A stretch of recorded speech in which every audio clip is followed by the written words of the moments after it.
আসসালামু আলাইকুম।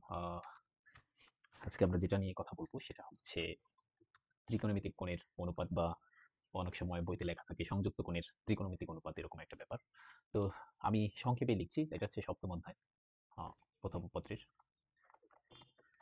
মনে করে নাও যে আমি আসলে ত্রিকোণমিতিক কোণ নিয়েই কথা বলতে চাই। একদম সংক্ষেপে যদি অধ্যায়টার নাম লিখি, ত্রিকোণমিতিক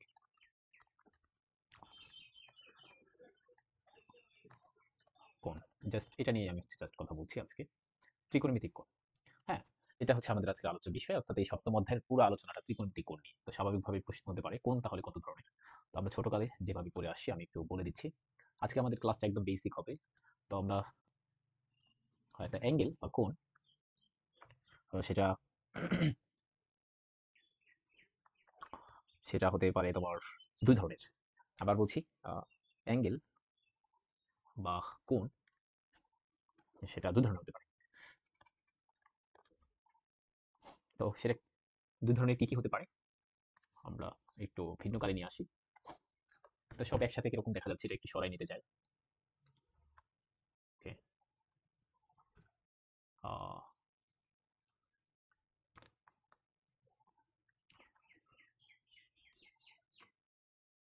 ওকে। তাহলে আমরা আজকে কথা বলতে চাচ্ছি হচ্ছে ত্রিকোণমিতিক কোণ। তো কোণ হচ্ছে ২ ধরনের হয়ে থাকে, সহজ কথাতে। তো ২ ধরনের কি হয়ে থাকে? তো একটা হচ্ছে জিওমেট্রিক বা জ্যামিতিক কোণ, আরেকটা হচ্ছে ত্রিকোণমিতিক কোণ। তো আমরা একটু ভাগ করে ফেলছি। এটা 1 দাও, এটাকে 2 দাও। তো একটা হচ্ছে জ্যামিতিক কোণ, জ্যামিতিক কোণ, আরেকটা হচ্ছে ত্রিকোণমিতিক কোণ, ত্রিকোণমিতিক কোণ। তো আজকে আমাদের যে আলোচনার ব্যাপার সেটা হচ্ছে আমাদের, তোমরা বুঝতে পারছো এখান থেকে যে আসলে আমাদের আলোচনার ব্যাপার হচ্ছে ত্রিকোণমিতিক কোণ। তো আমরা তারপরেও আমাদের বোঝার সুবিধার জন্য আমরা হচ্ছে ত্রিকোণমিতিক কোণের পাশাপাশি জ্যামিতিক কোণের একটু আলোচনা করব।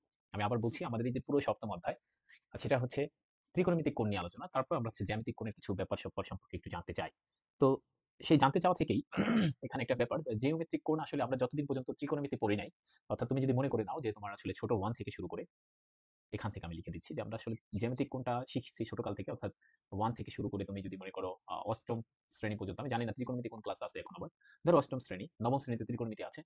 তো এর আগ পর্যন্ত আমরা যত কোণ পড়েছি সব ছিল হচ্ছে জ্যামিতিক কোণ। আর যখনই আমরা ত্রিকোণমিতি পেয়ে গেছি সেখানে আমরা ত্রিকোণমিতিক কোণও পেয়েছি। ঠিক আছে? তা জিওমেট্রিক আ অ্যাঙ্গেল বা জ্যামিতিক কোণ আসলে ব্যাপারটা কি ছিল? তোমাদের নিশ্চয়ই মনে আছে যে আসলে ২ টা রেখার মধ্যবর্তী যে ফাঁকা স্থান ছিল, সেখান থেকে এই ফাঁকা স্থানটাকে আমরা কোণ বলি। একদম আমি বললাম হচ্ছে সহজ ভাষাতে, যেটা বইয়ের ভাষা না। মানে এভাবে বলা উচিত না, তারপরে বললাম যে আসলে জিওমেট্রিক অ্যাঙ্গেল আমি লিখি একটু, জিও, জিওমেট্রিক অ্যাঙ্গেল, অ এই ব্যাপারটা এই ব্যাপারটা হচ্ছে আমরা এমনি বুঝতাম। আমাদের স্যাররা বলত যে ২ টা রেখা আছে মনে করো। সাপোজ এরকম একটা রেখা আছে আর এরকম একটা রেখা আছে। এই ২ টা রেখার মধ্যবর্তী অ্যাঙ্গেল কত বা ফাঁকা স্থান কত, সেটাই হচ্ছে আমার তাদের মধ্যবর্তী কোণ, যে কোণটা পাচ্ছি সেটাই হচ্ছে আমাদের হচ্ছে জ্যামিতিক কোণ। তো এরপরে জ্যামিতিক কোণের কিছু বৈশিষ্ট্য আছে। তো ১ নম্বর বৈশিষ্ট্য কি? ১ নম্বর বৈশিষ্ট্য যদি হয় সেটা হচ্ছে এর রেঞ্জ, অর্থাৎ থিটার রেঞ্জটা হচ্ছে 0 ডিগ্রির চেয়ে বড় অথবা সমান এবং ৩৬০ ডিগ্রি হতে পারে। তো আমি এটাও লিখে দিচ্ছি 360। ওকে। আর আমরা কখনোই এটা ঋণাত্মক হয় না, অর্থাৎ এটা নেগেটিভ হতে পারবে না। নেগেটিভ হতে পারবে না, হতে পারবে না। আচ্ছা, এরপর এটাকে সাধারণত আমরা সবসময় মানে ছোট ক্লাস পর্যন্ত এটাকে আমরা ডিগ্রিতে পরিমাপ করেছি। আবার বলছি, ডিগ্রিতে পরিমাপ করেছি আমরা। যদিও বিভিন্ন ধরনের এককে প্রকাশ করা যেত, ওটা কোনো ব্যাপার না। তবে আমরা ডিগ্রিতে পরিমাপ করেছি। এটাকে ছিল আমাদের জ্যামিতিক কোণ। যেমন আমরা যদি একটা এক্সাম্পল দিতে চাই, উদাহরণ দিতে চাই, যেমন সাপোজ আ 90 ডিগ্রি সমান আমরা করেছিলাম এক সমকোণ। এটা একটা হচ্ছে তোমার জ্যামিতিক কোণ। আমরা এতটুকু হচ্ছে একটু বললাম। জ্যামিতিক কোণ সম্পর্কে আরো অনেক কিছু বলা যেতে পারে। তো এটা আমরা এতটুকুই বলব শুধুমাত্র জাস্ট বুঝানোর জন্য। কিন্তু আমাদের উদ্দেশ্য কোথায়? আজকে হচ্ছে ত্রিকোণমিতিক কোণ নিয়ে আলোচনা করা। এটা হচ্ছে আমাদের উদ্দেশ্য। তো সাধারণভাবে প্রশ্ন আসতে পারত যে কোণ কি কত ধরনের হতে পারে? তো এটা আসলে তোমার একটু বলে দিলাম যে আসলে কোণটা হচ্ছে ২ ধরনের হতে পারে। তো আরো তোমরা তো এটাও বলতে পারতা যে কোণ তো আমরা অনেক কিছু পড়েছি, সরল কোণ। এটা তাহলে কিসে কোন কোণের প্রকারভেদ? তো এটাকে একটু লিখে রাখার জন্য এটা হচ্ছে লেখো যে পরিমাপের পদ্ধতির উপর ভিত্তি করে কোণ ২ ধরনের। জাস্ট এটা একটু লিখে রাখি এখানে, যে পরিমাপের এখান দিয়ে লিখে দিচ্ছি যে পরিমাপের আ পদ্ধতির উপর উপর ভিত্তি করে কোণ ২ ধরনের। করে হচ্ছে কোণ ২ ধরনের। কি? একটা জ্যামিতিক কোণ আর একটা হচ্ছে ত্রিকোণমিতিক কোণ। এবার হচ্ছে আমরা ত্রিকোণমিতিক ত্রিকোণমিতিক কোণে প্রবেশ করব। তো ত্রিকোণমিতিক কোণে প্রবেশ করতে চাই। আমি এখানে লিখে ফেলতে চাই। এটাকে কপি করে নিয়ে আসি। এটাকে কপি করে নিয়ে আসি। আমরা একটু সময় দিতে হবে। ওকে। এটাকে কপি করলাম। এখানে নিয়ে আসো। ওকে। তো ত্রিকোণমিতিক কোণ নিয়ে আমরা আজকে যত ধরনের আলোচনা হবে ত্রিকোণমিতিক কোণ নিয়ে, অর্থাৎ আজকে একদম বেসিক। তো এখানে একটা ব্যাপার ছিল, সেটা হচ্ছে ধরো আমি তোমাকে এখন বললাম যে যে সাপোজ একটা প্রশ্ন হতে পারে যে এরকম একটা প্রশ্ন তোমার কাছে আমার মানে এমনি অজান্তে করে ফেললাম। মনে করো যে তুমি আসলে কিছুই বুঝো না ত্রিকোণমিতিক কোণের। সাপোজ এরকম দুটো আমি অ্যাক্সিস দিয়ে দিলাম, এতটুকু তুমি চিনো এবং তোমাকে বলে দিলাম সাপোজ অন্য একটা কালি নিচ্ছি, এই কালিটা নিচ্ছি, যে এখানে একটা স্ট্রেট লাইন আছে, জাস্ট একটা স্ট্রেট লাইন আছে। আমি কিন্তু ত্রিকোণমিতিক কোণের কিছু বুঝাইনি। ত্রিকোণমিতিক কোণ কাকে বলে সেটা আমি বুঝাবো। ত্রিকোণমিতিক কোণ কাকে বলে আগে একটু সেটা বলি তাহলে। ত্রিকোণমিতিক কোণের সংজ্ঞা কি? এখানে হচ্ছে দুটি, তোমার ত্রিকোণমিতিক কোণের ক্ষেত্রে দুইটা রশ্মি থাকবে। আবার বলছি এখানে দুটি রশ্মি থাকবে এবং একটা হচ্ছে স্থির, একটি থাকবে হচ্ছে স্থির। ধরো স্থির, অপরটি ঘূর্ণায়মান, মানে ঘুরবে। বুঝতে পেরেছো কথা? তাহলে ব্যাপারটা দেখো, সাপোজ আমি এরকম বলছি যে ধরো এই যে একটা আছে রশ্মি, আর আরেকটা নিলাম এটার উপর দিয়ে, সাপোজ এটার উপরে, তার মানে দেখো এটা কিন্তু একটা ওই যে কালোর যেটা নিছিলাম সেটা হচ্ছে মনে করো স্থির আছে, অপরটা ওই কালোটার সাপেক্ষে দেখবো যে ঘুরছে কতটুকু। তাহলে এটা কিন্তু ঘুরলো না, দেখো ওই কালোটার সাথে লেগে আছে, তার মানে এখানে আমরা বলতে পারি এই যে এখানে কোণের পরিমাণ হচ্ছে 0 ডিগ্রি। আবার আবার যদি এরকম হয়, দেখো এটাকে আমার স্থির ধরে নিয়েছি, আবার বলছি এটাকে আমি স্থির ধরে নিয়েছি। তো এবার আমি কালোটাকে স্থির ধরেছি, যেহেতু কালোটার ওই কালি একরকম দেখা যায় তাহলে ভিন্ন একটা কালি নেই এটা। এবার ধরো আমি বললাম যে এটা হচ্ছে জাস্ট এতটুকু ঘুরেছে। তাহলে দেখো এই যে দেখো এই যে তুমি অ্যাঙ্গেলটুকু পেলা, এই যে ফাঁকা জায়গাটুকু পালা, এটা হচ্ছে আমার ধরনের ত্রিকোণমিতিক কোণ। ত্রিকোণমিতিক কোণের ক্ষেত্রে একটা হচ্ছে স্থির থাকবে, অপরটা হচ্ছে ঘূর্ণায়মান থাকবে। তো স্থিরটার সাপেক্ষে কতটুকু ঘুরলো সেটার উপর নির্ভর করে কোনটা পরিমাপ করা হয়। আর এই ধরনের কোণই হচ্ছে ত্রিকোণমিতিক কোণ। বলো তো বুঝছো কিনা, বুঝতে পারছো কিনা? তাহলে এই যে ত্রিকোণমিতিক কোণের সংখ্যা পেলাম। তো স্বাভাবিকভাবে প্রশ্ন আসতে পারে পরবর্তীতে যে কোশ্চেনটা আসবে সেটা নিয়ে আমি এই ফিগার আলোচনা করছি। তো আমি তোমাকে এরকম একটা স্টেট লাইন দিয়ে দিলাম, এটা একটা ফিগার বা ফিগার বা কেস 1 লিখে রাখি যে আসলে কোথায় আমাদের একটা সমস্যা হচ্ছে। আমি যদি কাউকে বলে দেই যে এটা কতটুকু অ্যাঙ্গেল তৈরি করছে, ঠিক আছে, এটা কতটুকু অ্যাঙ্গেল তৈরি করছে, এরকম একটা প্রশ্ন তোমার কাছে আমি করলাম যে এটা কতটুকু অ্যাঙ্গেল তৈরি করছে, তাহলে তোমার প্রশ্নের অ্যান্সার কি হবে? ধরো কেউ যদি এখান থেকে মেজার করে, যে এখান থেকে এটা থেকে এই কালোটা থেকে মেজার করে, ব্যাপার এখান থেকে মেজার করে এখান থেকে এখানে আসতো, সে মাইপা দেখলো চাঁদা চুদা দিয়ে সহজভাবে যে এখানে 160 ডিগ্রি পাইছে। বুঝো কিন্তু কথা, আমি কিন্তু প্রশ্ন এরকম করেছি, আমি কিছুই বলে দিইনি, শুধুমাত্র বলেছি এই যে স্ট্রেট লাইনটা, এই যে এটা এই ঘূর্ণায়মানটা, আর এখানে স্থির মনে করো এই যে এক্স অ্যাক্সিসটাকে আমি স্থির ধরে নিয়েছি, অথবা এটাও স্থির ধরতে পারো, কোনো সমস্যা নেই। আমি তো রেফারেন্স ফ্রেম এখন বলে দিইনি, মানে কার সাপেক্ষে এটা তো বলে দিইনি। তো কেউ যদি এখান থেকে মাপে, যে এখান থেকে মাপে যে আমরা মনে করো কেউ এটাকে স্থির ধরলো, প্রথম ব্যক্তি স্থির ধরলো এবং দেখলো যে এতটুকু ঘুরেছে, মানে 60 ডিগ্রি। 60 ডিগ্রি, আচ্ছা কেউ আবার আরেকটু চালাকি করলো, সে বললো না, সে মেজার করলো আসলে এখান থেকে, যে এখান থেকে এখানে নিয়ে আসলো, তাহলে এখানে সে কতটুকু কোণ পাবে? সে পাবে হচ্ছে, আমরা জানি টোটালটা যেহেতু 180 থেকে 60 বিয়োগ করলে হবে হচ্ছে 120, সে মেজার করলো এটা হচ্ছে 120। আচ্ছা আরেকজনে চাইলে কি এইভাবে পারতো না, যে না আমি আসলে তোদেরটা নেবো না, তোদেরটা দেখবো না, কপিরাইট আইনে মামলা হবে, আমি হচ্ছে এইভাবে করবো, এখান থেকে করবো। তাহলে তার অবস্থা কি হবে? 180 প্লাস 30 কত হবে? তাহলে 210 পাবে সে। এরপর আরেকজন যদি সে মনে করে যে না, সে এখান থেকে নিবে না, সে আসলে এইটা থেকে যাইতে চায়, এইটা থেকে উল্টা ভাবে বেশি ঘুরবে, সে এইভাবে এইভাবে যেতে চায়, তারটাও তো হবে, সেও যে অ্যান্সারটা দিবে সেটাও কিন্তু হবে। ঠিক আছে কিনা? তাহলে এখানে সে পাবে কত? 300 ডিগ্রি, তাই না? এই যে ব্যাপারটা দেখতে পাচ্ছ, তাহলে এখানে একটা দ্বন্দ্বের সৃষ্টি হতে যাচ্ছে। দ্বন্দ্বের সৃষ্টি হচ্ছে মানে আমি ধরো তোমাকে জাস্ট বলছি যে এখানে কত ডিগ্রি কোণ উৎপন্ন হয়েছে। তো এই যে চারটা ব্যক্তির কথা বললাম, কয়টা বলছি? চারটা ব্যক্তির কথা বলছি, মানে হচ্ছে এই কালার একটা ব্যক্তি, এইখানে একটা কালার দুইটা, এইটা আরেকটা কালার তিনটা, এই যে একটা, চারটা ব্যক্তি নিল, ধরো চারজনই ছিল, চারজনের কাছে আমি জিজ্ঞেস করলাম এটা কত কোণ উৎপন্ন করেছে, তারা এরকম চারটা ভিন্ন ভিন্ন অ্যান্সার দিল। তো এটা আমাদের জন্য একটা সমস্যা কিনা? এই কারণে যে যারা হচ্ছে আসলে ম্যাথমেটিক্সকে নিয়ন্ত্রণ করে, ধরো তো তারা বলছে যে না, এরকম একটা নিয়ম করা উচিত যেন চারজনে চার রকম না হয়, যদিও প্রত্যেকেরটা ঠিক, যে এটা কত অ্যাঙ্গেল তৈরি করছে। প্রথম জনের ক্ষেত্রে এটা কি স্থির ধরছে, তারপর বলছে যে এত কোণ উৎপন্ন করছে। পরের জনের ক্ষেত্রে মনে করো এটা কি স্থির ধরে, সে বলছে যে না আসলে এটা এত কোণ উৎপন্ন করছে। পরের জন যে সে এটা কি স্থির ধরে, সে বলছে না এত কোণ উৎপন্ন করছে। বলো তো বুঝছো কিনা, বুঝাইতে পারছে কিনা? তাহলে এরকম একটা ব্যাপার স্যাপার হইলো। তাহলে আমাদেরকে প্রথমেই একটা সমস্যার সৃষ্টি হয়েছে যে তাহলে আমি কোণ কিভাবে নিব, ত্রিকোণমিতিক কোণ কিভাবে নিব, এটা হচ্ছে একটা সমস্যা। তাহলে তারা যারা নিয়ন্ত্রণ করে থাকে ম্যাথমেটিক্সের বিভিন্ন আইন কানুন, তারা বলছে যে আসলে 1 নাম্বার নিয়মটা বলছে, তারা এখানে একটু লিখে রাখো পাশে, নোট দিয়ে লিখি, নোট। নোট হচ্ছে যে এক্স অক্ষের পজিটিভ দিকের সাথে আমাদের নিতে হবে, এক্স অক্ষের পজিটিভ দিকের সাথে সাথে আমরা অ্যাঙ্গেলটাকে মেজার করব, পরিমাপ করব। ওকে, এটা হচ্ছে 1 নাম্বার কথা। এরপর দেখো, প্রথম আর চতুর্থ ব্যক্তির ক্ষেত্রে ঘটনা হচ্ছে এই পাঁচটাই স্থির ধরেছে দুইজনই, কিন্তু একজনে গেছে ঘড়ির কাঁটার বিপরীত দিকে, একজনে গেছে ঘড়ির কাঁটার দিকে। বলো তো বুঝছো কিনা?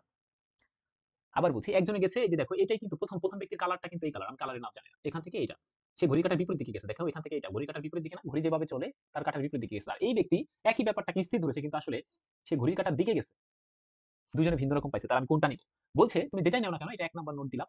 বলছে যদি কখনো এরকম হয়ে যায় যে রেফারেন্স ফ্রেমও বলা হয়ে থাকে কখনো কখনো, এই যে এদেরকে রেফারেন্স ফ্রেমও বলা হয়ে থাকে, এটা একটা পদার্থবিজ্ঞানের ভাষায় কখনো কখনো বলা হয়ে থাকে। যাই হোক, বলছে যে তুমি যদি ঘড়ির কাঁটার বিপরীত দিকে নাও তাহলে ওই কোণটা পাবা পজিটিভ কোণ। তা লিখে রাখো যে তাহলে ত্রিকোণমিতিতে আমি যে এখানে বলছিলাম, তোমরা দেখতে পাচ্ছ যে দুইটা রশ্মি থাকবে, একটা থাকবে স্থির, অপরটা ঘূর্ণায়মান। এখন কথা হচ্ছে ওই স্থির রশ্মির সাপেক্ষে এটাকে যদি মনে মনে ধরে নাও স্থির, এর সাপেক্ষে এই রশ্মিটা যদি ঘড়ির কাঁটার বিপরীত দিকে ঘুরে তাহলে যে কোণ উৎপন্ন হবে সেটা হচ্ছে পজিটিভ অ্যাঙ্গেল, যদি ঘড়ির কাঁটার দিকে ঘুরে তখন সেটা হবে নেগেটিভ অ্যাঙ্গেল। এই কয়টা জিনিস একটু আমাদেরকে মনে রাখতে হবে। তাহলে আমি এগুলো একটু লিখে দিচ্ছি। তো ঘড়ির কাঁটার বিপরীতে কোনটা হয়, কোনটা হবে অবশ্যই পজিটিভ, অবশ্যই পজিটিভ। 3 নাম্বার নোট যেটা দেখে লিখবা, আর ঘড়ির কাঁটার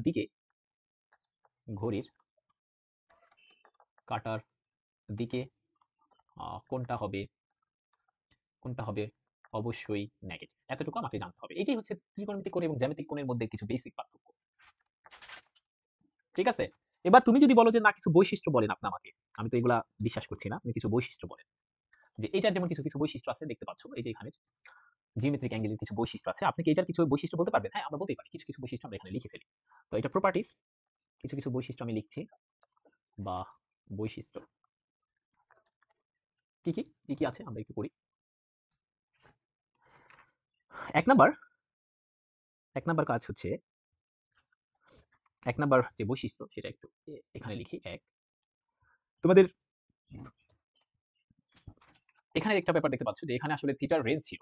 থিটার রেঞ্জ কোথা থেকে? 0 থেকে। কিন্তু এখানে থিটার কোনো রেঞ্জ নাই, অর্থাৎ এটা চলতে থাকবে। বুঝতে পেরেছো কথা আমার?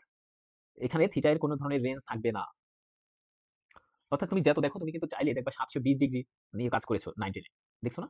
তাহলে এখানে কোনো রেঞ্জ থাকবে না। তাহলে এটা একটু এভাবে লিখে দিতে পারো যে এটা 0 থেকে শুরু করি, 0 থেকে অসীম। এখন সেটা নেগেটিভ দিক হতে পারে, পজিটিভ দিক হতে পারে। যদি ঘড়ির কাঁটার বিপরীত দিকে ঘটে তাহলে ঘুরে থাকে, তখন তো এটা তোমরা জানো এটা পজিটিভ হবে। তাহলে এই কারণে আমি জাস্ট এখানে লিখে দিচ্ছি 0 ডিগ্রি থেকে অসীম হবে। জাস্ট এতটুকু বলে দিলাম যে এটা অসীম পর্যন্ত। থিটার কোনো রেঞ্জ হবে না এখানে, অসীম পর্যন্ত, অসীম ইনফিনিটি পর্যন্ত হতে পারে, পর্যন্ত হতে পারে। দ্বিতীয়, ওখানে জিওমেট্রিক অ্যাঙ্গেলের একটা বৈশিষ্ট্য ছিল, দেখতে পাচ্ছ যে এটা নেগেটিভ হতে পারবে না, কিন্তু এখানে আমরা বলে দেবো যে এটা নেগেটিভ হতে পারবে। নেগেটিভ হতে পারবে মানে এটা তো পজিটিভ হতে পারবেই পারবে, ঠিক কি না? তাহলে এটা লিখে দিই, এটা পজিটিভ এবং নেগেটিভ উভয় হতে পারবে। এটা পজিটিভ এবং নেগেটিভ উভয়ই হতে পারবে। এগুলো একটু আমাকে জানতে হবে। আর কখন কখন এটা এটা তোমরা বলতে পারো যে এটা হচ্ছে কখন পজিটিভ, তখন হচ্ছে বলতে পারবো, এখানে একটু লিখে দাও যে ঘড়ির কাঁটার বিপরীত দিকে। কখন নেগেটিভ? ঘড়ির কাঁটার দিকে। ঠিক আছে? তো এখানে একটু ভিন্ন কালি দিয়ে লিখে দিচ্ছি যাতে করে তোমাদের মনে থাকে। সেটা হচ্ছে লিখে রাখো যে ঘড়ির কাঁটার বিপরীত দিকে। কখন নেগেটিভ? বলে ঘড়ির কাঁটার দিকে। তাহলে এটা কপি করে ফেলি, তাহলে এটাই যেহেতু সেম জিনিস। ওকে, এটা ধরে নিয়ে আসো। শুধুমাত্র আমরা একটা জিনিস একটু কাটা যাবে, এখানে ঘড়ির কাঁটার, সরি সরি সরি সরি, ঘড়ির কাঁটার দিকে হবে, নট বিপরীত দিকে। দিকে, ঘড়ির কাঁটার দিকে হলে তখন হচ্ছে আমার ঘড়ির কাঁটার দিকে হলে তখন হচ্ছে এটা আমার নেগেটিভ হয়। আরেকটা বৈশিষ্ট্য লিখতে পারো, এটা বলছিলাম ডিগ্রিতে পরিমাপ করেছিলাম। বেশিরভাগ ক্ষেত্রে আমরা জিওমেট্রিক অ্যাঙ্গেল গুলো ডিগ্রিতে পরিমাপ করেছি, কিন্তু এখানেও লিখে রাখো 3 নাম্বার, সবসময় বেশিরভাগ ক্ষেত্রে কোন পরিমাপের আন্তর্জাতিক এককগুলোর মধ্যে আমরা বলে থাকি রেডিয়ান, এখানে আমরা বেশিরভাগ ক্ষেত্রে রেডিয়ানে পরিমাপ করে থাকি। তাহলে এগুলো লিখে রাখি, বেশিরভাগ ক্ষেত্রেই, বেশিরভাগ ক্ষেত্রেই রেডিয়ানে, রেডিয়ান এককে পরিমাপ করা হয়। এটা গেল। তাহলে এইটা হচ্ছে আমাদের প্রথম এবং প্রধান বৈশিষ্ট্য। একটা অধ্যায় শুরু করার আগে আমাকে জানতে হবে যে আসলে ত্রিকোণমিতিক কোণ কেন। তাহলে কি আরো কোন ধরনের কোণ আছে? বলে হ্যাঁ, পরিমাপের পদ্ধতির উপর ভিত্তি করে 2 ধরনের কোণ হতে পারে, একটা জিওমেট্রিক অ্যাঙ্গেল আর একটা হচ্ছে ত্রিকোণমিতিক অ্যাঙ্গেল। তো সেটার কিছু বৈশিষ্ট্য আমরা পড়লাম, এবং ত্রিকোণমিতিক কোণের মধ্যে কি কি সমস্যা হতে পারে, সেটার জন্য কি কি ব্যাপার আছে, তো সেটা একটু জানতে হতে পারে। তাহলে এখানে যে এই যে 4 জন ব্যক্তি পরিমাপ করেছিল যে এটার এই স্ট্রেট লাইনের অ্যাঙ্গেলটা কত, কারটা সঠিক হবে? বলছে ঘড়ির কাঁটার, দেখো বলছে এক্স অক্ষের পজিটিভ দিকের সাথে, এই যেখানে যেটা সেট করছে সেটা ডান পাশকে পজিটিভ দিক বলবো, তাহলে এই যে পজিটিভ দিকের সাথে যে কোণ উৎপন্ন করে থাকে সেটাকে আমরা মেজার করবো। এখন যদি ঘড়ির কাঁটার বিপরীত দিকে যায় তখন সেটা পজিটিভ, অবশ্যই অবশ্যই, বলো তো বুঝছো কিনা, তার মানে এই ব্যক্তি সঠিক হবে। আচ্ছা, তাহলে এটা গেল আমাদের। আর আমরা পজিটিভ অ্যাঙ্গেল নিয়েও বেশি কাজ করে থাকি, ঘড়ির কাঁটার দিকে নেগেটিভটাকে আনতে চাই না, নেগেটিভ দেখতেই খারাপ, এই কারণে। ওকে, আমরা এখন চলে যেতে চাই একটা গুরুত্বপূর্ণ টপিক, যেটা হচ্ছে তোমার ঢাকা ইউনিভার্সিটিতে বেশিরভাগ কোশ্চেন আসে, বা আমরা তো আসলে 7.1 আলোচনায় ঢুকবো আজকে, তো একটু বেসিক আলোচনা করে যাচ্ছি। 7.1 এখনো প্রবেশ করিনি, তবে আমরা 7.1 এর যাওয়ার আগে কিছু কিছু বেসিক পড়ছি, এই কারণে আমাকে আরেকটা জিনিস শিখে যেতে হবে, সেটা হচ্ছে পর্যাবৃত্ত এবং অপর্যাবৃত্ত ফাংশন। অর্থাৎ আহ, আমরা পুরো ফাংশন ব্যাপারটাকে লিখে রাখি যে এরকম করে সুন্দর করে ফাংশন, পুরো ফাংশন ব্যাপারটাকে আমরা দুইটা পোর্শনে ভাগ করে নিতে পারি। অর্থাৎ কেউ কেউ আছে, ধরো তোমাকে এরকম কিছু কিছু ফাংশন আমরা পাবো, বা এরকম কিছু কিছু মানুষ আমরা পাবো যে তারা ধরো আজকে এখানে ছিল, 1 তারিখে এখানে ছিল, তারা ঘুরতে ঘুরতে ঘুরতে ঘুরতে ঘুরতে ঘুরতে কিছু কোনো না কোনো এক সময় আবার আসবে। ধরো এটা তোমার বাসা, কিছু কিছু মানুষ থাকবেই অতি আপনজন, যারা হচ্ছে কি করবে, একটা নির্দিষ্ট কয়েকদিন পর পরই যে তোমার ওখানে আবার আসবে। ঠিক তেমনি এরকম কিছু ফাংশন আছে যারা হচ্ছে একটা নির্দিষ্ট সময় পর পর একই দিক থেকে একটা নির্দিষ্ট মান গ্রহণ করতে পারে। এই ধরনের ফাংশনকে আমরা পর্যাবৃত্ত ফাংশন বলি। তাহলে এই যে কেউ কি আসবে কিনা বা কেউ আসবে না, এরকম এইসব জিনিসের উপর ভিত্তি করে আমরা পুরো ফাংশন সমাজটাকে দুই ভাগে ভাগ করে নিতে পারি। সমাজই বলছি আমি, তাহলে দুই ভাগে ভাগ করে নিতে পারি। কি কি ভাগ? বলছে এক ভাগ হচ্ছে তোমার ওয়ান, ওয়ানকে আমরা বলবো হচ্ছে পর্যায়বৃত্ত ফাংশন, পর্যায়বৃত্ত ফাংশন, বা ইংরেজি নাম হচ্ছে পিরিয়ডিক ফাংশন, পিরিয়ডিক, আমার কি বানান ভুল হচ্ছে, যাই হোক বানান ভুল ঠিক করে পিরিয়ডিক ফাংশন। আরেকটা হচ্ছে তোমার অপর্যাবৃত্ত ফাংশন, তার মানে তুমি বুঝতে পারছো এটা পর্যায়বৃত্ত না, অপর্যায়বৃত্ত ফাংশন। আচ্ছা, তাহলে আমরা ফিজিক্সে একটা ব্যাপার পড়ছিলাম যে পর্যায়বৃত্ত কাকে বলে, এরকম একটা ব্যাপার পড়ছিলাম, তাই না? পর্যাবৃত্ত কাকে বলে বা পর্যাবৃত্ত গতি কাকে বলে, এরকম একটা ব্যাপার পড়ছিলাম। সেখানে বলছিলাম যে কোনো একটা ব্যাপারকে বা কোনো একটা উম, গতিকে আমরা পর্যাবৃত্ত গতি বলবো যদি একটা নির্দিষ্ট সময় পর পর নির্দিষ্ট দিক হতে, একটা গুরুত্বপূর্ণ কথা, যে নির্দিষ্ট সময় পর পর, নির্দিষ্ট সময় পর পর নির্দিষ্ট দিক হতে, নির্দিষ্ট দিক হতে একই মান গ্রহণ করে, আর আমাদের ক্ষেত্রে একই মান গ্রহণ করে, তখন আমরা ওই ধরনের ব্যাপারকে বলে থাকি পর্যাবৃত্ত ফাংশন। ঠিক আছে? তো স্বাভাবিকভাবেই প্রশ্ন হতে পারে তাহলে পর্যাবৃত্ত ফাংশনের, তাহলে একটা উদাহরণ দেখেন তো, উদাহরণ বলেন তো। তো সেই উদাহরণ হচ্ছে, আমি যদি এটাকে যদি আমি ম্যাথমেটিক্যালি প্রকাশ করতে চাই, ম্যাথমেটিক্যালি, এটা তো বাংলা ভাষায় বললাম যে নির্দিষ্ট সময় পর পর নির্দিষ্ট দিক হতে একই মান গ্রহণ করে, এটা তো এরকম বললাম। ম্যাথমেটিক্যালি আমরা চাইলে ডেফিনিশন দিতে পারি, তাহলে ম্যাথমেটিক্যালি যে ডেফিনিশনটা সেটা এরকম, ধরো একটা ফাংশন আছে এফ অফ এক্স, এটা ধরে নিলাম যে একটা ফাংশন, একটি ফাংশন, এই ফাংশনকে, এটা হচ্ছে ম্যাথমেটিক্যাল ডেফিনিশন, কিছু আছে বাংলা ডেফিনিশন, কিছু আছে ম্যাথমেটিক্যাল ডেফিনিশন। যেমন তোমরা ম্যাট্রিক্স অধ্যায় পড়েছো, একটা কখন হচ্ছে আমরা একটা আপার ট্রায়াঙ্গুলার ম্যাট্রিক্স বলে থাকি, একটা ম্যাট্রিক্সকে কখন আপার ট্রায়াঙ্গুলার ম্যাট্রিক্স বলে থাকি, তো সেটা বাংলাতে ডেফিনিশন দেওয়া যায়, আবার ম্যাথমেটিক্যালি ডেফিনিশন দেওয়া যায়। সেটা কি কিভাবে দেওয়া যায় বাংলাতে, তা আমি একটু বলি, তারপর এখানে আসি, নাহলে তোমরা মনে করবা যে কি বলে এক একটা সময় এক একটা কথা বলছে।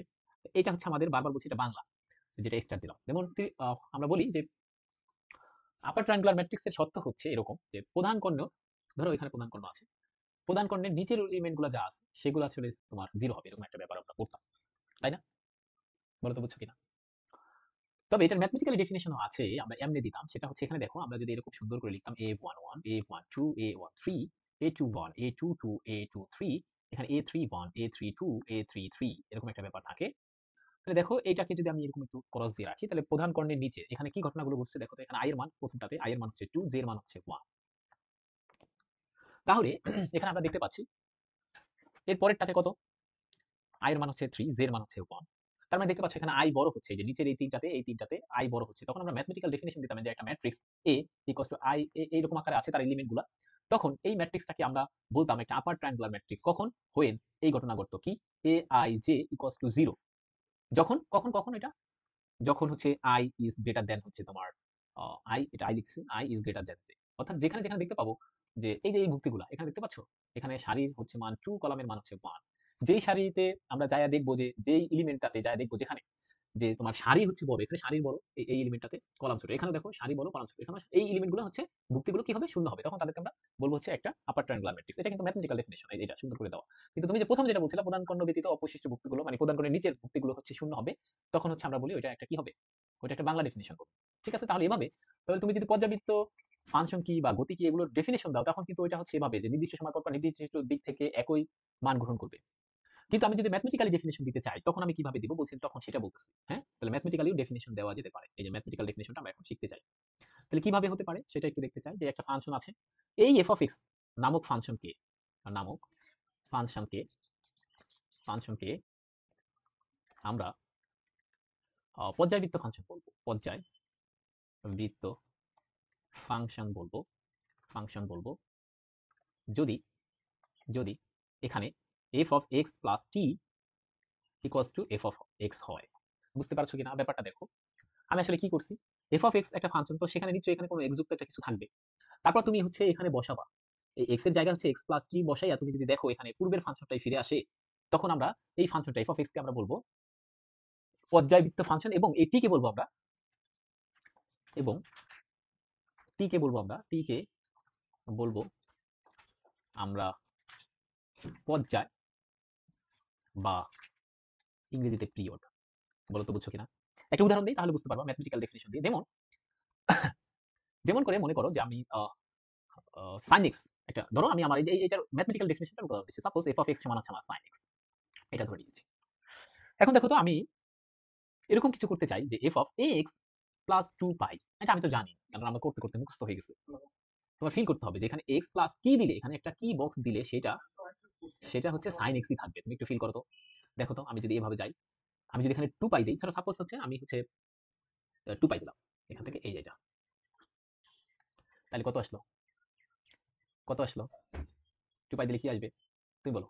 2π মানে হচ্ছে 360 ডিগ্রি, এরকম 360 ডিগ্রি গুলো প্লাস x মানে এই কোঅর্ডিনেটের সাইন তো পজিটিভ। তুমি দেখো এখানে তাহলে যদি তুমি 2π দাও তাহলে sin x ই পাচ্ছ। দেখছো বুঝছো কিনা? তাহলে এখানে কিভাবে করবা দেখাচ্ছি। এখানে তাহলে x এর পরিবর্তে লিখতে হবে এরকম। আর এই ঘটনা মানে কি আমি সুন্দর করে লিখতে পারি, এখানে 2π প্লাস x, যেহেতু 2π এই সাইনের কোনো চেঞ্জ হবে না কারণ বিজোড় সংখ্যা না তো, তাহলে এখানে থাকবে দেখবা sin x। তাহলে আমি কি পাইলাম? f of x ই পাইলাম। অর্থাৎ দেখো এই যে এটা বসানোর ফলে আমি এখানে আবার পূর্বের ফাংশনটাই ফিরে পেলাম। পূর্বের ফাংশন কোনটা? f of x equals to sin x, সেটা পাইলাম। তাহলে আমি এখানে বলতে পারি কি, sin x হলো একটি পর্যায়বৃত্ত ফাংশন। বলো তো বুঝছো কিনা? পর্যায়বৃত্ত ফাংশন, এটা ম্যাথমেটিক্যালি প্রমাণ করে ফেললাম। এবং এর পর্যায়কাল বা পিরিয়ড এটা হচ্ছে কি, টি সমান 2π। বলো তো বুঝছো কিনা ম্যাথমেটিক্যাল ডেফিনিশনটা? কোনো প্রশ্ন আছে কিনা? ঠিক আছে, আমরা এটা তো ম্যাথমেটিক্যাল ডেফিনিশন গেল। আমি কিছু শর্টকাট টেকনিক্স লিখবো এবং তারপর সেটার উপর একটা ফিল করাবো তোমাকে যে আসলে কিভাবে কি হলো। হ্যাঁ, বিশ্ববিদ্যালয় ভর্তি পরীক্ষা আসে তো, তোমাদের যদি কোনো প্রশ্ন থাকে আমাকে বলতে পারো। ঠিক আছে, তাহলে তাহলে আমি এখানে আবার একটু লিখে দিতে চাই, যেহেতু ফাংশন আমি একত্রে লিখে দিতে চাচ্ছি একটা টেকনিক দিয়ে। তো ফাংশনটাকে আমরা দুই ভাগে ভাগ করে নেব। ওয়ান ওয়ান হচ্ছে তোমার এখানে দাও, সেটা হচ্ছে পর্যায়বৃত্ত ফাংশন এর এক্সাম্পল, অর্থাৎ আমাদের যা যা আসে সেগুলো নিয়ে আমি কাজ করছি। অনেক এক্সাম্পল আছে, তবে আমরা লিখে রাখুন যে আমাদের যত ওয়েল নোন পরিচিত হচ্ছে ত্রিকোণমিতিক অনুপাতগুলো আছে, ব্যাপারটা হচ্ছে যেমন sin x, এগুলা sin x না লিখে আমি শুধুমাত্র লিখি যে x না দিই sin, এর এক্সাম্পল গুলো sin, cos, তারপর হচ্ছে sec, cosec, এরা হচ্ছে আমার তোমার পর্যায়বৃত্ত ফাংশন। সাথে সাথে আরেক ধরনের পর্যাবৃত্ত আছে। তো আরেক ধরনের বলছি বলতে একই পর্যাবৃত্ত, কিন্তু আমি একটু দুটাকে আলাদা আলাদা করে লিখবো। এখানে tan এবং cot এরাও পর্যাবৃত্ত। তাহলে সাধারণভাবে প্রশ্ন আসতে পারে অপর্যাবৃত্ত কারা, আমি সেটা একদম পরে করব। হ্যাঁ, তাহলে তুমি বুঝতে পারবে অপর্যাবৃত্ত ফাংশন। এটা একটু দিয়ে দিলাম। আচ্ছা, দেখো এটার ক্ষেত্রে আমি একটা টেকনিক শিখাবো, তারপর সেটার ফিল করাতে তোমাদেরকে অন্য কোথাও নিয়ে যাবো। তাহলে সেই পর্যন্ত আমাকে একটু সময় দিতে হবে। ঠিক আছে? ঠিক আছে, তাহলে এটার আমরা পর্যায় কাল বের করতে চাই। এদের ধরো পর্যায় কাল মানে টিটা বের করতে চাই। যেমন আমরা এই ক্ষেত্রে বের করে ফেলছি, সাইনের ক্ষেত্রে পর্যায়কাল হচ্ছে 2π, এটা আমরা বের করে ফেলছি। এবার একটু এখানে আসো, এখানে একটু দেখো, যদি কখনো দেখো আমরা এরকম থাকে যে এদের পাওয়ার আছে, সাপোজ আমি এদেরকে দিই, এদের ওকে আমরা একটু অন্য কালে নিয়ে আসলাম। এখানে ধরো পাওয়ার যোগ, সাপোজ এদের পাওয়ার লিখি, এদের পাওয়ার, এদের পাওয়ার জোর হলে পর্যায়কালটা কি হবে? পর্যায়কাল টি টি সমান হবে হচ্ছে 1 ইনটু পাই বাই এক্স এর সহগ। কেন এরকম আমি তার ব্যাখ্যা করব। জাস্ট এখন তোমরা লিখে নাও, আমি ব্যাখ্যা করতে আমি কোথাও একটা যাব, অর্থাৎ একটা সফটওয়্যারে যাব, ডেসমোস অ্যাপসে যাব, সেখানে যাই তোমাদেরকে বুঝাবো কেন হচ্ছে এরকম হলো। আচ্ছা, যদি এদের পাওয়ার যদি এদের পাওয়ার বিজোড় হয়ে যায়, বিজোড় হলে পর্যায়কালটা কিরকম হবে? পর্যায়কাল টি হবে, তাহলে এখানে কমা কমা দিয়ে দিলাম, সেটা হচ্ছে জোর দিয়ে শুরু হবে, তারপর এক্স এর সহগ। ব্যাপারটা দেখো আমি কেন এরকম লিখছি, পরে আমি তো ব্যাখ্যা করবোই কেন এরকম হলো, যে ভাইয়া এক্স এর সহগই হলো কেন, অন্য কিছু কেন হলো না, সেটা আমি পরে বলবো। আর এখানে দেখো আমি একটা টেকনিক খাটাইছি, সেটা হচ্ছে আমি কিন্তু শুধু পাইও লিখতে পারতাম, কিন্তু কেন অন লিখছি মনে রাখবা, পাওয়ার জোর হলে, এখানে একটু দেখাচ্ছি অন্য কালে নিয়ে, পাওয়ার জোর, দেখো যে পাওয়ার জোর এখানে তাহলে বিজোড় দিয়ে শুরু হবে, বিজোড় কত, ওয়ান, ওয়ান দিয়ে শুরু হবে। আবার পাওয়ার যদি বিজোড় হয়, তাহলে এখানে কি আছে দেখো, কি আছে, এই যে টু দিয়ে শুরু হচ্ছে, বিজোড় হলে টু দিয়ে শুরু হবে, বিজোড় হলে জোর দিয়ে শুরু হবে। এতটুকু মনে রাখতে হবে, যে কোনো ফাংশন আসুক আমরা পারবো করতে পরীক্ষায়। কেন এরকম হলো সেটা আমরা ফিল অবশ্যই গ্রহণ করবো কিছুক্ষণ পর, আগে এগুলো শিখে নাও। তারপর আমাদের ট্যান কটের ক্ষেত্রে, তো ট্যান কটের ক্ষেত্রে আমরা একটু যেতে চাই, ট্যান এবং কট, ট্যান এবং কটের ক্ষেত্রে সব সময় লিখে রাখো, এটাও আমি একটু বলছি, তো এটা আমি এই কালার দিয়ে নিয়ে আসছি আবার, ওকে। এখানে লিখে রাখো যে এদের পর্যায়কাল সবসময়, এদের পর্যায়কাল আজীবন, আজীবন হবে, আজীবন টি ইকুয়ালস টু কত, পাই বাই এক্স এর সহগ। কেন এরকম সেটা আমরা ফিল করব, ওকে, এটা আমরা দেখবো যে কেন এরকম হলো। আগে কিছু কিছু ব্যাপার করি, আর তারপরে আমরা অপর্যাপ্ত ফাংশন কিছু এক্সাম্পল দিয়ে আমরা আজকে লেকচারটা শেষ করব। তবে এগুলো আমরা কিন্তু পরে দেখবো কেন এরকম হলো, ঠিক আছে? তো সাইনের ক্ষেত্রে দেখো, তো আমি যদি বলি যে আমরা যে ম্যাথমেটিক্যালি ক্যালকুলেশন করছিলাম এগুলো দিয়ে কি মিলে কিনা, তারপর আমি ফিল করাতে যাবো কেন এরকম হলো, ঠিক আছে? তাহলে এখানে দেখো আমরা কিন্তু দেখছি যে এই যে একটা সাইন এক্স, সাইন এক্স আমি একটু দাগাতে চাই ভিন্ন কালে দিয়ে, এই যেখানে এই যে দেখো সাইন এক্স, এই সাইন এক্স এর পর্যায়কাল কত পেয়েছি দেখো, এর পর্যায়কাল পাইছি এই যেখানে দাগ দিলাম, টি ইকুয়ালস টু 2 পাই। আমরা দেখতে চাই যে এই যে আমরা শর্টকাট লিখলাম এটা কেন এরকম হলো, আবার বলছি এটার ফিল আমরা একটু পরে এরকম কেন হলো, এই সূত্রগুলো কেন এরকম হলো তা আমি দেখতে চাই। এক এক্সাম্পল জাস্ট, ও সরি, একটা এক্সাম্পল এখানে একটু দেখতে চাই, ই এক্স এক্সাম্পলটা আমরা দেখতে চাই, শুরু করতে চাই যে কেন এরকম হলো। ধরো সাইন এক্স, আমার ফাংশনটা হচ্ছে f of x equals to sine x, এমনি না থাকতে শুধু এমনি থাকতে পারে যে কোশ্চেনে যে সাইন এক্স এর পর্যায়কাল কত, তখন আমরা কোনো ফিল ছাড়া, কিন্তু এখন কিন্তু ফিল করি নাই আমরা যে কেন এরকম হলো, এই সূত্রগুলো এটা হলো কেন, এটা হলো কেন, এটা কিন্তু আমরা ফিল করি নাই। কোনো ফিল ছাড়া আমরা যদি করতে চাই এই সূত্রগুলো মনে রাখবো। পর্যায়কাল টি সমান আসবে হচ্ছে পাওয়ার কি জোর না বিজোড়, দেখো এদের পাওয়ার এটা এই যে মনে মনে ওয়ান আছে, তাহলে জোর না বিজোড়, বলে বিজোড়, বিজোড় পাওয়ার হলে কি দিয়ে শুরু হবে, টু দিয়ে শুরু হবে, পাই তারপর এক্স এর সহগ, দেখো এক্স এর সাথে কে কে আছে, এই এক্স এর সাথে কিছুই তো ছিল না, এক্স এর সাথে নিচে আছে ওয়ান, তাহলে ওয়ান দিলেও যে কথা না দিলেও একই কথা, তাহলে এখানে আসলে 2 পাই হচ্ছে, দেখো তো বুঝতে পেরেছো কিনা, 2 পাই হচ্ছে। আচ্ছা কখনো তো এরকম আসতে পারে যে সাইন, ধরো 100, সরি সরি 100 দেবো না, 10 দিলাম, 10 এক্স এর পর্যায়কাল কত, তখন কি আসবে, তখন কি আসবে, তো দেখো পর্যায়কাল টি, আমরা দেখো পাওয়ারটা জোর না বিজোড়, বলে 10 হচ্ছে জোর, তাহলে শুরু হবে 1 পাই 1 দিয়ে, আর এখানে এক্স এর সহগ দেখো, এক্স এর সহগ কত আছে 1 আছে, তাহলে এই কারণে 1, তার মানে এটার পর্যায়কাল কিন্তু পাই।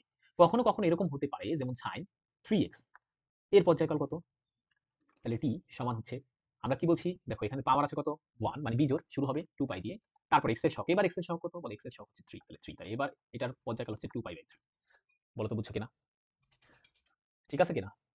আচ্ছা যদি আরেকটা এক্সাম্পল দিই, যেমন tan 4x এখানে পাওয়ার 100, তখন কি হবে, tan দেখলেই যা ইচ্ছা তাই হোক, আমার কোনো দেখার ব্যাপার না, এখানে পাই দিয়ে শুরু হবে, জোর না বিজোড় এটা দেখার ব্যাপার না, তারপর আমার এক্স এর সহগ, এক্স এর সহগ কত 4, তাহলে এটা পর্যায়কাল হচ্ছে পাই বাই 4, বলো তো বুঝাইতে পারছি কিনা? এটা হচ্ছে জাস্ট এমনিতে আমি তোমাদেরকে বললাম কোনো ফিল ছাড়া। এবার কেন এরকম হলো সেটার ব্যাখ্যাতে আমরা যাবো যে কেন এরকম হলো। তো আমরা একটু একটা নতুন অ্যাপসে যেতে চাই। আমি কি বলছিলাম, সাইন এক্স এর পর্যায়কালের আমরা একটু দেখতে চাই যে সাপোজ সাইন এক্স, চিত্রটা দেখতে পাচ্ছ যে এর পর্যায়কাল বা পিরিয়ড কেন 2 পাই হলো আমরা ফিল করতে চাই, সেটা আমি ডেফিনেশনটা একটু মনে রাখতে হবে, যে কোনো একটা, কি বলছিলাম ডেফিনেশনটা আবার ওখানে যাই তারপর লেখাই দিই, যে আসলে যে বাংলাতে বলছি নির্দিষ্ট সময় পর পর নির্দিষ্ট দিক হতে, আবার বলছি এই পয়েন্টটা কিন্তু খুব ইম্পর্টেন্ট, এটা কিন্তু যেন মিস না করি আমরা, যে নির্দিষ্ট দিক হতে, এই পয়েন্টটা খুবই ইম্পর্টেন্ট, নির্দিষ্ট দিক হতে, হ্যাঁ, এটা না হলে কিন্তু বুঝতে পারবো না। তো কি বলছে নির্দিষ্ট দিক হতে চাই, এবার আবার দেখো এই যে জিরো, এখানে আমি মনে করো একটা নির্দিষ্ট বিন্দুকে, ওখানে একটা আরেকটা কথা আসবে, নির্দিষ্ট সময় পর পর নির্দিষ্ট দিক হতে, এখানে পরপর নির্দিষ্ট আরেকটা কথা লিখে দিলে ভালো হয়, নির্দিষ্ট সময় পরপর নির্দিষ্ট বিন্দুকে নির্দিষ্ট দিক হতে, হ্যাঁ এটা ছিল, এখানে লিখে দাও নির্দিষ্ট বিন্দুকে নির্দিষ্ট দিক হতে, বিন্দুকে এখানে বিন্দুকে, হ্যাঁ, তাহলে আমি নিয়ে যাচ্ছি, আমার ডেফিনেশনটা মনে আছে এখানে, আমি এখানে নির্দিষ্ট আবার বলছি নির্দিষ্ট সময় পর পর নির্দিষ্ট বিন্দুকে একই দিক থেকে, তো আমি একটা নির্দিষ্ট বিন্দু ধরে নিচ্ছি, সেটার মান ধরছি জিরো, এই যে এখানে জিরো, দেখো এখানেও জিরো, এখানেও একটা পাচ্ছি জিরো। এখন কথা হচ্ছে যে নির্দিষ্ট সময় পর পর নির্দিষ্ট দিক হতে একই মান গ্রহণ করবে, দেখো তো এখানে এক্স এর ভ্যালু 0, এখানে ওয়াই এর ভ্যালু 0। এখানে এক্স মানে কি আসলে এই যে সাইন, সাইনের পরে যে এক্সটা থাকে দেখো তো এখানে তাকাও, এই যে এখানে এক্স দ্বারা আসলে কি বোঝাচ্ছে? এক্স দ্বারা আসলে কিন্তু এখানে অ্যাঙ্গেল রিপ্রেজেন্ট করছে, তাই না? কারণ সাইন এগুলো আছে ত্রিকোণমিতি, ত্রিকোণমিতির পরে যা থাকবে সবগুলো কিন্তু অ্যাঙ্গেল রিপ্রেজেন্ট করবে, তাই কিনা? তাহলে তুমি বুঝতে পারছো, আর যেহেতু আমরা জানি যে এটা একটা ত্রিকোণমিতিক কোণ নিয়ে আলোচনা করছি, সুতরাং এই অ্যাঙ্গেলটা হবে রেডিয়ানে, তাই না? এই কারণে এখানে ডিগ্রিতে না, বরং দেখো 0 0, এখানে দেখো পরে দেওয়া আছে পাই, পাইয়ের মান আমরা জানি না এগুলা, পাই একটা রেডিয়ানে আছে, তারপরে এখানে দেওয়া আছে কত, পাই বাই 2। আমরা জানি sin 90 ডিগ্রির মান 1, এই কারণে দেখো পাই বাই 2 মানে 90 ডিগ্রি, সেখানে কিন্তু 1। দেখতে পাচ্ছ কথা আমার? কিন্তু আমাকে আসলে যেটা নিয়ে কাজ করার কথা বা যেটা বোঝানোর কথা সেটা হচ্ছে, দেখো এখানে আমরা 0 কে নির্দিষ্ট বিন্দু হিসেবে ট্রিট করছি। তাহলে 0 কে যদি নির্দিষ্ট বিন্দু থেকে ট্রিট করি, তাহলে একটু এদিকে আসো, আমি আবার বোর্ডে যাচ্ছি। আমি কেন এরকম হলো সেটা বোঝানোর জন্য আমি নিউ পেজ নিতে হবে। তাহলে sin x এর যে গ্রাফটা আমি একটু নিয়ে আসি ওখান থেকে, তারপর আমি দাগাইতে পারবো। আবার একটু সময় দিতে হবে। এখান থেকে আমি স্ক্রিনশট দিয়ে নিয়ে আসছি এবং এই 0 আমি 0 নির্দিষ্ট বিন্দু ধরছি এবং এখানে এটা নিয়ে আসছি। ওকে, এখানে, এখানে এবং এখানে। আমি একটা স্ক্রিনশট মারছি। ও, এখানে থাকুক। ওকে, তোমরা দেখতে পাচ্ছ নিশ্চয়ই। তাহলে দেখো আমি এবার একটু দাগাতে পারবো। সেটা হচ্ছে এই যে 0টাকে আমি একটা নির্দিষ্ট বিন্দু ধরেছি। এই 0 কে আমি নির্দিষ্ট ধরেছি এবং এইটাকে একটা নির্দিষ্ট বিন্দু ধরেছি। তাহলে একটা নির্দিষ্ট বিন্দুকে নির্দিষ্ট সময় পর পর একই মান গ্রহণ করতে হবে। আমি দেখছি কিন্তু এই যে এখানে আমি যখন x মানে হচ্ছে 0, 0 মানে হচ্ছে আসলে এখানে অ্যাঙ্গেল বুঝাচ্ছি। তখন আমরা জানি sin 0 ডিগ্রির মানও 0 হয়ে থাকে। তাহলে এই কারণে এখানে দেখো y এর মানও 0 পাচ্ছ। ঠিক আছে? এবার দেখো আমরা পাইতে গিয়ে আবার x এর মান যখন আমি নিয়েছি পাই, মানে অ্যাঙ্গেল যখন হচ্ছে আমার 60 ডিগ্রি, তখন sin এর মান কত? 0। তখন দেখতে পাচ্ছি sin এর মান 0। তার মানে এটা হচ্ছে y এর মান। আমরা বুঝতে পারছি যে এটা y এর মান 0। তাহলে তুমি কিন্তু এখানেই বলতে পারতে যে ভাই একই মান তো পাওয়া গেছে। তাহলে আপনার একটা নির্দিষ্ট বিন্দুতে বলছিলাম একই মান পাওয়া গেছে। তাহলে আপনার তো এখানে হওয়ার কথা কি? আপনার পর্যায়কাল কত হওয়ার কথা? এখান থেকে এটার পর্যায়কাল কত দেখো তো? 0 থেকে পাই মাইনাস 0 মানে তো পাই। আপনি তো বললেন 2 পাই হবে। কিন্তু এখানে আরেকটা কথা বলছি, নির্দিষ্ট দিক লাগবে। দিকটাও নির্দিষ্ট লাগবে। তুমি দেখো এখানে যে 0টা আমরা পাইছিলাম, একটু ফিল করো। এখানে 0টা কোথা কেমনে পাইছিলাম? অর্থাৎ উপরে থেকে নিচের দিকে যাচ্ছিল। দেখছো? সরি, নিচের থেকে উপরের দিকে যাচ্ছিল। এখানে নিচ থেকে উপর। এখানে এসে 0টা কি হচ্ছে দেখো তো? এটা এদিক না। অর্থাৎ উপর থেকে নিচের দিকে যাচ্ছে এখানে। উপর থেকে এটা হচ্ছে নিচ। এখানে 0টা দেখতে এবার একই মান গ্রহণ করছে, কিন্তু এটা দেখো নির্দিষ্ট দিক হতে। এখানে যে দিক ছিল নিচ থেকে উপরে যাচ্ছে, এখানেও নিচ থেকে উপরে যাচ্ছে। নিচ থেকে উপর, নাকি বুঝো নাই? তার মানে নির্দিষ্ট দিক হতে করা লাগবে। এই দেখো এখানে দিকটা যেরকম ছিল এখানে দিকটা সেই রকম আছে। এই কারণে এখানে এবার পিরিয়ড আমরা হিসাব করব। তাহলে দেখো একই মান গ্রহণ করছে। এই 0 পয়েন্টেও 0 পাচ্ছি, এই যে এই পয়েন্টেও আমরা দেখো y এর মান 0 পাচ্ছি এবং নির্দিষ্ট দিকটাও সেম আছে। এই ক্ষেত্রে কিন্তু দিক সেম ছিল না। এই কারণে পর্যায়কাল বা পিরিয়ড পাই হয়নি। এই কারণে দিকটা যেহেতু অন্যরকম ছিল, এই কারণে আমাদের এইটার ক্ষেত্রে এসে দেখছি দিক একই রকম আছে। এই কারণে এখন আমরা পর্যায়কাল হিসাব করব এই দুই এই পয়েন্ট থেকে এই পয়েন্টের জন্য। তাহলে দেখো তো এখানে কত পাচ্ছি? 2 পাই মাইনাস এই পয়েন্টে ছিল হচ্ছে 0, তার মানে 2 পাই। বলো তো বুঝছো কিনা? আচ্ছা, তুমি বলতে পারো যে ভাই আপনি 0 কে ধরে কনসিডার করছেন দেখে আপনারটা হইছে। আপনি 0 কে ধরে কনসিডার করেন না। তাহলে এই পয়েন্টকে আর এই পয়েন্টকে ধরে কনসিডার করেন তো। সাপোজ এবার নির্দিষ্ট বিন্দু হচ্ছে আমার 0 না। সাপোজ আমি 1 কে নিয়ে কাজ করছি। আমরা জানি এই পয়েন্টটা হচ্ছে 1 কে রিপ্রেজেন্ট করছে। এটাকে 1 লেখো। এটাকে 1। ওকে, এটা 1। তাহলে এই পয়েন্টটাও 1। দেখো এখানে ছিল, এখান থেকে এখানে যাচ্ছে দিকটা। এখানে এসেও দেখো এখান থেকে এখানে যাচ্ছে দিকটা। তার মানে এই দুই পয়েন্টের মধ্যে পার্থক্য বা নির্মাণ করো। এখন এই পয়েন্টের স্থানাঙ্কটা কত? তোমার তো ওই সময় দেখাই নাই। আমি ওখান থেকে আবার যাই দেখাই আসি। এই যে এই পয়েন্টের স্থানাঙ্ক কত আছে? 5 পাই বাই 3। আর এই পয়েন্টের স্থানাঙ্ক কত আছে? Pi by 2। তাহলে 5 পাই বাই 2 থেকে পাই বাই 2 বিয়োগ করো, তাহলে তুমি আবার পর্যায়কাল পাওয়া যাবে। একই আসবে। কারণ এটা তো একটা নির্দিষ্ট বিন্দু অন হতে পারে। এই পয়েন্টটাও কিন্তু 1। ওকে, তাহলে দেখি একই মান গ্রহণ করছে। ঠিক আছে? এবার নির্দিষ্ট দিক হতো দেখো, এবার দেখো তাহলে এটা ছিল 5 পাই বাই 2 আর এখানে হচ্ছে পাই বাই 2। বিয়োগ করো তো কত হলো? 5 পাই, এখানে পাই, তাহলে থাকলো হচ্ছে 4 পাই বাই 2। দিন শেষে কাটাকাটি করলে 2 পাই। দেখছো? তুমি যেভাবেই ধরো না কেন, এটা হচ্ছে ফিল। এটা হচ্ছে একটা ফিল করলাম যে আসলে আসলেই 2 পাই হচ্ছে, যদি আমি বাংলা ভাষা দিয়ে করতে চাই। আর ম্যাথমেটিক্যালি তো আমি প্রমাণ করেই ফেলছি আগে যে কেন 2 পাই হলো। ঠিক আছে? এটা হচ্ছে বাংলা ভাষা দিয়ে। এখন প্রশ্ন হচ্ছে শর্টকাটে শুধুমাত্র আপনার দেখেন তো এখানে অনেক কিছু আছে। এখানে একটু দেখো। আ এখানে দেখতে পাচ্ছ যে শর্টকাটে শুধুমাত্র এখানে ভাই 1 পাই বা x এর সহগের উপর কেন নির্ভর করলো? এরকম হতে পারে না যে অন্য কিছুর উপর নির্ভর করলো না কেন? এরকমও তো হতে পারতো, তাই না? শুধুমাত্র দেখো এখানে ২ টা জিনিসের উপর নির্ভর করে। একটা হচ্ছে পাওয়ার, পাওয়ার জোড় না বিজোড়, আর একটা হচ্ছে x এর সহগ। সেটা কার ক্ষেত্রে? sin, cos, sec, cosec এর ক্ষেত্রে। আবার tan এর ক্ষেত্রে শুধুমাত্র x এর পাওয়ারের উপর, x এর সহগের উপর নির্ভর করে। সরি, x এর সহগের উপর tan আর cot এর ক্ষেত্রে। আর এখানে sin, cos, sec, cosec ২ টা জিনিসের উপর নির্ভর করে। ১ পাওয়ার জোড় কিনা বা বিজোড় কিনা, ২ হচ্ছে x এর সহগের উপর। কেন এরকম হলো? কেন? এটার অ্যান্সার বলতে পারো যে কেন এরকম হলো? আমরা একটু যেতে চাই যে কেন এরকম হলো। আবার হলো যে অন্য কিছুর উপর কেন নির্ভর করলো না? অর্থাৎ পাওয়ারের উপর এবং কেন? তুমি একটু দেখো। এটা কিন্তু sin x ছিল, তাই না? এবার এখানে নিয়ে আসলাম। এখানে লেখো sin সাপোজ তুমি x দিলাম, কিন্তু সামনে একটা মনে করো 3 লাগাই দিলাম। তাতে করে আমার পর্যায়ের কোনো চেঞ্জ হবে না। দেখতে পাচ্ছ? এই যে এই পয়েন্ট, এটা কি কোনো কমছে বাড়তে হচ্ছে? দেখো তো এখানে দেখো তো এই 3 পয়েন্টের সব জায়গায় ইন্টারসেক্টিং পয়েন্টগুলো সেম আছে। শুধুমাত্র কি করছে? এই হাইটগুলা বেড়ে গেছে। হাইটগুলা যেখানে ছিল 1, এই যেখানে থাকার কথা 1, কিন্তু সেটা হয়ে যাবে 3। কেন? কারণ 3 দিয়ে গুণ করছি। দেখো তো বুঝছো কিনা? তাহলে এখানে শুধুমাত্র হাইট বাড়বে কমবে, তার হাইটের সাথে পর্যায়কালের কোনো সম্পর্ক নাই। এখানে পর্যায়কাল মানে হচ্ছে নির্দিষ্ট সময় পর একই দিক হতে একই মান গ্রহণ করবে। আমরা দেখতে পাচ্ছি যে এখানে এই যে এই পয়েন্টটা, বুঝতে পেরেছো কথা? দেখতে পাচ্ছ এখান থেকে এই পয়েন্টটা হচ্ছে নিচ থেকে উপর দিকে যাচ্ছে। এই পয়েন্টটা কি উপর থেকে নিচের দিকে, এই পয়েন্টটা আবার নিচ থেকে উপর দিকে। তার মানে আবার বিয়োগ করলে এখানে 2 থাকে। অর্থাৎ আমি বুঝাতে চাচ্ছি যে এই যে এর sin x এর আগে যদি যোগ আকারে থাকে তাতে করে আমার কোন ধরনের পর্যায়ের কোন ধরনের চেঞ্জ হয় না।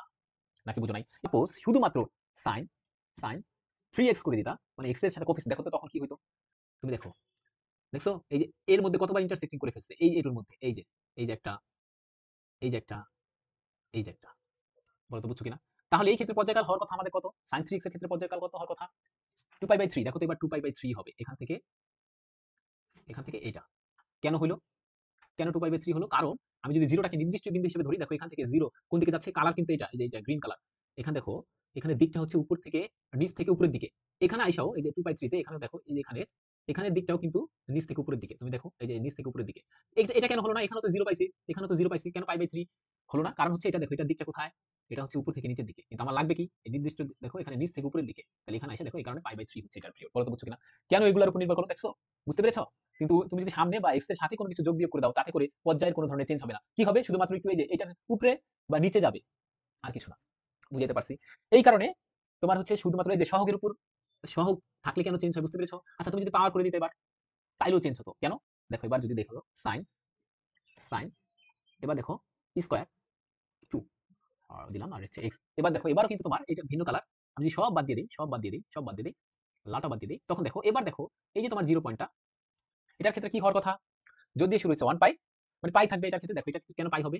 এটা তার ব্যাখ্যা। কারণ এখান থেকে এদিক যাচ্ছে দিকটা, এখানে আমি 1 পাচ্ছি, আবার এখানেও দিকটা এদিক যাচ্ছে। কেন এখানে নেগেটিভ হলো না? কারণ স্কয়ার স্কয়ার থাকলে আমরা জানি নেগেটিভ ওয়ানকে সে পজিটিভ ওয়ান করে ফেলবে। বুঝতে পেরেছো কিনা কেন পাই হলো? দিকটা দেখো, এখানের ক্ষেত্রে দিক, আমি তো এই যে দিকটা হচ্ছে এখান থেকে, দেখো এখান থেকে এদিকে, এই দেখো এদিক থেকে এদিকে, আবার বলছি এখান থেকে এদিকে। এটার ক্ষেত্রে এসে দেখো এই যে এটার ক্ষেত্রে এদিকে দিক ঠিক আছে, আর একই মান গ্রহণ করছে এই কারণে। বলো তো বুঝছো কিনা? এই কারণে পিরিয়ড এরকম। তাহলে শুধুমাত্র পর্যায়কাল কেন এটার উপর নির্ভর করছে? যে এক্স এর সহগ এবং পাওয়ারের উপর আমরা তো বুঝতে পারছি চিত্রগুলো দেখে। আচ্ছা, এবার আমরা tan এর ক্ষেত্রে যেতে চাই। tan এর ক্ষেত্রে কেন এরকম হলো? আচ্ছা, tan t a n x, দেখো tan x এর গ্রাফগুলো। আমরা জানি tan x মানে কি? sin বাই cos x, তাই না? আর cos এর মান তুমি এখানে একটু দেখি, একটু ফিগার এখানে দেখো, এটার ক্ষেত্রে আমরা একটু বলতে চাই যে এটার ক্ষেত্রে এরকম কেন হলো? আমরা জানি tan মানে আসলে কি? tan বললে কট পারা যাবে। tan মানে হচ্ছে আসলে sin বাই cos, তাই না? আর cos এর মান যদি 0 হয়ে যায়, তখন কিন্তু আমাদের জন্য একটা সমস্যা। কারণ তখন হচ্ছে এই যে এখানে যদি কোনো কিছু 0 আসে, সামথিং বাই 0 মানে হচ্ছে আনডিফাইন্ড, তাই না? আনডিফাইন্ড হলে সমস্যা না। তাই এই কারণে এই যে tan x এর ডোমেইন হচ্ছে আমাদের আনডিফাইন্ড হওয়া যাবে না। এরকম কিছু। ঠিক আছে কিনা বলো তো? তাহলে আমরা এইটার ক্ষেত্রে ডোমেইন লিখতাম যে tan x এর ডোমেইন হচ্ছে তোমার সকল রিয়েল নাম্বার, ঠিক আছে? কিন্তু সেখান থেকে বাদ পড়বে কারা? 2n প্লাস 1 π/2 যুক্ত যারা আছে তারা কিন্তু বাদ পড়বে। কেন? কারণ আমরা কি জানি যে এখানে যদি তুমি cos এর মান 90 ডিগ্রি দাও, 90 ডিগ্রিতে cos এর মান 0, আবার 270 হচ্ছে 0, তার মানে এগুলো কি বিজোড় সংখ্যক 2 পাই এর গুণিতক। এই কারণে এরকম আমরা কিন্তু লিখতাম। ঠিক আছে? তার মানে বুঝতে পারছো এখানে π/2 এটা হতে পারবে না। এই কারণে চিত্রগুলো আসলে এরকম আসছে। এখানে হচ্ছে তোমার দেখো পাই, এখানে দেখো 0, এই যে পাই, আর এই পাই, তারপরে এইগুলা আসলে এই যে এখানে এই যে যেটা, এটাকে যদি তুমি ভাবতা এটা হচ্ছে আমার π/2, মনে করো 90 ডিগ্রিতে যাবে না, যে এটা দেখো টাচ করবে না, আস্তে আস্তে দাঁড়িয়ে থাকবে। এবং এখান থেকে দেখো আরো কিছু ব্যাপার আছে, ব্যাখ্যা সহ যদি বুঝাতে চাই। এখানে এই পয়েন্টটা এবং এই পয়েন্টটা একটু তাকাও, এই পয়েন্ট এবং এই পয়েন্টটা তাকাও। তুমি যদি মনে করো যে এখান থেকে সাপোজ এখান থেকে এখানের দিকে যাচ্ছে এবং 0 পাচ্ছি আমি, 0 তে 0। আবার এটার ক্ষেত্রে তাকাও, এখান থেকে সেম দিকে যাচ্ছে এবং এখানেও আমি 0 পাচ্ছি। তাহলে ডিফারেন্সটা কত? পাই মাইনাস 0 মানে হচ্ছে পাই। এই কারণে tan x এর ক্ষেত্রে আমার হচ্ছে পাই। এবার যদি তুমি এখানে জাস্ট 2x করে দিতা, তখন কি ঘটনা ঘটতো দেখছো? এবার এখানে পাচ্ছ আর এখানে পাচ্ছ। এই ক্ষেত্রে কি আসবে? π/2। কেন? দেখো এখান থেকে একই দিক থেকে যাচ্ছে, যেখানে 0 পাচ্ছি, আর এখানেও একই দিক থেকে যাচ্ছে, এখানেও 0 পাচ্ছি। কত ব্যবধানে? π/2 মাইনাস 0 মানে π/2। তাহলে এই ক্ষেত্রে দেখো আমরা সূত্র দিয়েও করবা যে tan এর ক্ষেত্রে বা cot এর ক্ষেত্রে যে কোনো পাওয়ার হোক না কেন, সেটা হচ্ছে π/x এর সহগ। বলো তো বুঝছো কিনা?